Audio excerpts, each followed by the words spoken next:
I paid my family $28,940 over 4 years, and they said I never did a thing for them. Every gas fill-up, every just this once emergency, forgotten. When I pulled out the receipts, they called me cruel. That night, I canceled every transfer, and for the first time in years, I breathed. Before we get started, hit that subscribe button so you won't miss new stories, and drop a comment telling us where you're watching from. Hi, I'm Max. I'm 28, and I used to think that love meant paying the electric bill. The last time my parents laughed at me was also the last time I paid their bills. We were at the dining table, chicken in the oven, lemon cleaner still clinging to the air, Cole lounging like a movie star with a hangover. Mom was opening birthday gifts. Cole's box held silver earrings he picked out himself. He didn't. She acted like she'd been handed diamonds by God himself. I handed over the carrot cake she liked and got a nod. A nod. Then, out of nowhere, Dad chuckled and said it. You know, Max, you'll never be as good as your brother. Not in a joking tone, not in that teasing, playful way, just flat. Certain. Mom laughed too. Aunt Rita followed. Cole laughed like he just heard the best punchline of the year. The table buzzed like it was all harmless. Except it wasn't. Not for me. I sat there hearing every dollar I'd sent them, every just this once grocery transfer, every gas fill-up, every emergency Venmo to cover one-time bills, echo like receipts in my head. I wanted to say something. My chest burned. My throat itched with held-back words.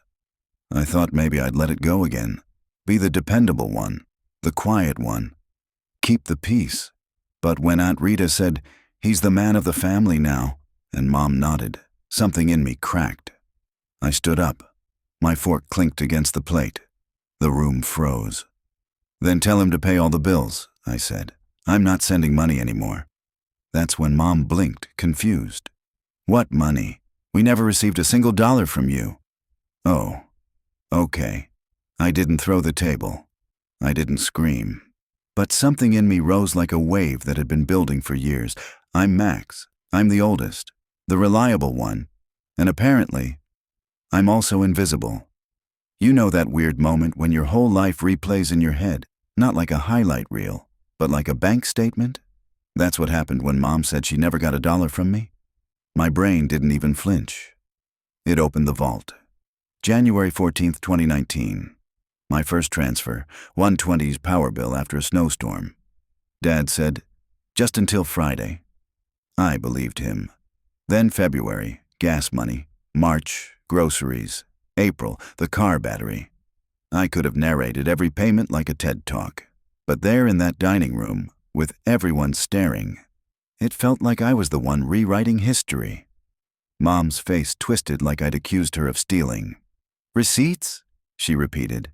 "Is this a courtroom now?" "No," I said, pulling the binder from my bag. "But since we're making financial plans as a family, I thought we could talk about what's already been contributed." I set the binder down like it was a holy book. 9 pages. Every Venmo, every Zelly, every PayPal transfer, dates, notes, groceries, car repair, coal rent. Not one exaggerated. Not one made up. I didn't include the free labor, the resume edits, or the half-used Home Depot gift card I left behind after fixing their thermostat. Just the money. Dad's jaw tightened. "Max, this is not the time." "It's exactly the time," I cut in. "You asked me to bring my checkbook. I brought something better, the truth." Cole made that face people make when they get called out in public. Half smile, half, "You're embarrassing yourself." He crossed his arms. "Dude, seriously? You texted me last week for $400. You said you were short on rent." "And?" He shrugged. "I'm between contracts. It's not like I asked for a kidney."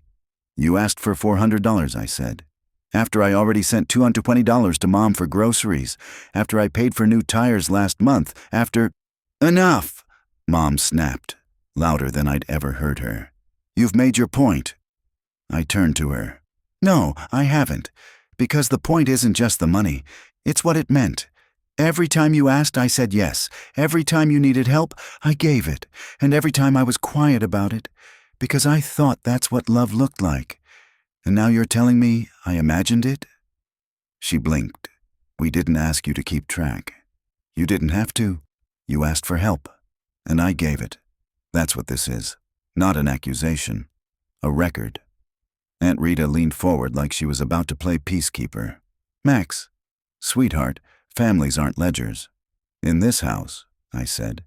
"The ledger lives in my pocket." Dad folded his arms. "So what now? You want reimbursement? You want us to bow down? You think you're the hero?" "I don't want anything," I said, suddenly calm. "Except for it to stop. No more monthly transfers. No more surprise emergencies. No more acting like I imagined carrying this family while being treated like the spare son." "Then who's going to pay the bills?" Cole asked. "Not me," I said. "If I'm never going to be as good as you, maybe you should start being as useful as me." Silence. It was thick, uncomfortable, like the air got heavy with all the unsaid things we've been choking on for years. I picked up the binder, left the paper towels on the table. One last donation to the cause. Walked to the door. My heartbeat didn't race. It was steady, like a drumbeat. A beat I'd never heard in myself before. "Max," Mom called behind me. Her voice cracked. "Don't walk away. You can't just—" "I can," I said, hand on the knob. And I am. I walked out, stepped into the heat, closed the door behind me like it was a final punctuation mark. In the car, I sat still for a minute. My phone buzzed, twice, then 4 times, then more. Missed calls, messages, none from Cole saying thank you, none from Dad acknowledging anything. Just Mom. "You're confused. Come back. Let's talk this out." I didn't reply. I drove home, put the binder on the kitchen table like it was radioactive. Made pasta, ate standing up, then opened my banking app and canceled every recurring transfer. The app asked, "Are you sure?" I hit yes. And for the first time in 4 years, I breathed. The morning after I canceled the transfers, I didn't open my bank app. That might sound small, but for me, it was huge. No early anxiety, no scrambling numbers in my head before breakfast. Just quiet. Until my phone buzzed. Family meeting Sunday, 6 p.m. Don't forget. Mom? Of course. No question, no apology, just a command. Like I hadn't walked out mid-dinner holding 4 years of receipts. I stared at it, typed, "I won't be there," and sent it before I could hesitate. 30 seconds later, "You think you're better than us now?" From Mom. "Don't forget who raised you," from Dad. "Jealous, bro. Sad," from Cole. I muted the chat. Then I made pancakes and went for a 5-mile run. Here's what no one tells you. Setting boundaries doesn't feel like victory. It feels like guilt, like you've just declared war on people you were trying to love. The voicemails kept coming. Aunt Rita said I was being cruel. Grandma left 2 minutes of sighing. Mom posted on Facebook. Raising kids is hard when they forget your sacrifices. Comments flooded in. Prayers. Hugs. Strangers rooting for the people who raised the ungrateful son. Still, I held firm. Every time guilt flared, I opened the binder.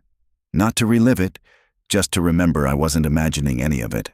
28/9/40, a history of yes, and all they remembered was the no.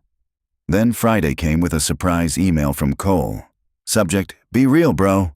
Message, "You just want to be the hero. Congrats, you win." No punctuation, just that lazy jab. I stared at it, felt my stomach drop. But not from anger, from recognition. I replied, "I wanted to be his son. That's what they never understood. This was never about money. It was about being seen, and now I finally saw them. Not who I wished they were, who they were. That Sunday, instead of sending gas money, I went grocery shopping. Raspberries, pasta, yogurt I never used to buy. I took a walk, played music loud, chose my peace instead of their chaos. Later that week, I did something I hadn't done in years. I moved money into my savings. Same amount, same days. Just for me this time. It felt like breaking a spell. Mom called. "We can start fresh," she said in the voicemail. "Let's agree on a number, maybe $300 a month." Like she was negotiating a subscription plan. Dad texted, "We're a unit. Everyone does their part." Cole Venmo'd me a $400 request. Rent. I declined. He sent a question mark. I didn't answer. I wanted to. I almost drafted a message with screenshots and bullet points. But then I remembered something from a podcast I'd heard. Say no without a paragraph. So I practiced in the mirror. No. No is a full sentence. By Friday, I was back on the trail. 4 miles, steady, somewhere near mile 3. I had a thought I hadn't named yet. This wasn't a fight. It was a breakup, not with my family, but with the role they'd cast me in. And maybe that's what freedom looks like. Skipping the group chat and eating raspberries with zero guilt. The next text didn't come from my parents. It came from Dad's coworker's wife. The one who gave Mom that candle last Christmas and has never once spelled my name right. Her message started with, "Your parents are under a lot of stress." I didn't even let her finish. "No," I said. She paused. "You didn't even hear what I was going to ask." "I didn't need to," I said. "No is still the answer." She hung up. I stood in my kitchen staring at my phone, waiting for the guilt to strike like it always did. But it didn't hit like a hammer this time. It just passed. I made tea. I read 3 pages of a book I'd been ignoring. I went to bed without checking my banking app. That felt revolutionary. The next day, I got an email from a collections agency, addressed to my parents, sent to me. My address was still tied to some old form, past due, 312'em. A year ago, I would have paid it instantly, quietly, just to make the problem disappear. Instead, I forwarded it to Mom and Dad with a subject line, "This is your bill, not mine." Mom replied an hour later, "Why are you being cruel?" I typed and deleted 20 different versions of "I'm not." I didn't send any of them. I closed the laptop and went for a run. That night I cooked salmon, the expensive kind, ate it with lemon and roasted broccoli, lit a candle. I didn't feel celebratory. I felt solid, like a person with edges again. A week passed, then another. The calls slowed. Guilt didn't vanish, but it started whispering instead of shouting. I kept doing small things that felt big. Canceled my Amazon Prime membership, set up a monthly savings tracker, bought the good brand of coffee. I scheduled a therapy intake call. When the woman on the phone asked why I was reaching out, I said, "I need help untangling guilt from love." She said, "That's half my clients. You're not alone." That made me cry a little, in a good way. Then Sunday rolled around. The third Sunday, the gas money Sunday. Out of habit, I got in my car and drove past my parents' house. I don't know what I thought I'd feel. Power, sadness, vindication. What I felt was stranger. I parked a block away, just sat there. Through the window, I could see them at the dinner table. Chicken. The good plates. Aunt Rita was there. Cole, too. My chair was empty, and the feeling wasn't anger. It was grief. Quiet and still, like a tide going out. Loss and relief, braided together. They looked fine without me, or at least they looked unchanged, which somehow made the grief harder. I didn't cry, I didn't wave, I didn't go in. I just sat in the car and whispered, "This isn't my job anymore." And that was the first time I believed it. The 4th week after everything, a new number called. I didn't recognize it, so I let it go to voicemail. The message was from my cousin's husband's sister, or something equally distant. I didn't even know we were connected like that. "Hey, Max," she said, cheerful and practiced, like she worked in HR. "Just calling because your parents are under so much pressure lately.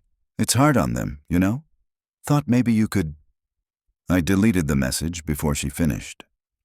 Later that night, I got another email. This time from the dentist's office I hadn't been to in 4 years, confirming my upcoming appointment. I stared at it like it was a glitch in the simulation. A future where I was taking care of myself existed.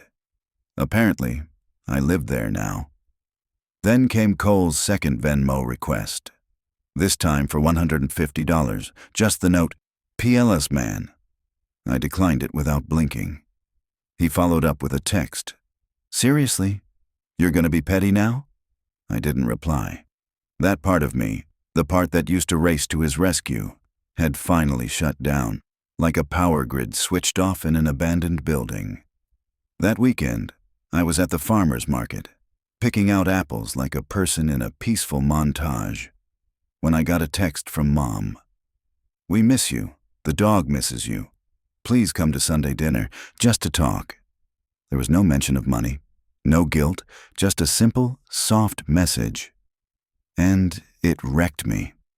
I stood there holding an apple and almost cried next to a barrel of organic squash. Because for a second, I wanted to believe her. I wanted to believe they'd changed, that the binder was behind us, that they finally saw me as more than a debit card with a pulse. I didn't go. I made pancakes again. I called an old friend and made plans I didn't cancel. I sat on my balcony that night with a blanket and a glass of wine and just breathed. I didn't open my bank app. I didn't check for voicemails. Monday, I got a long email from Aunt Rita. She tried to play mediator. Said things like, "Life's short, don't let pride ruin family."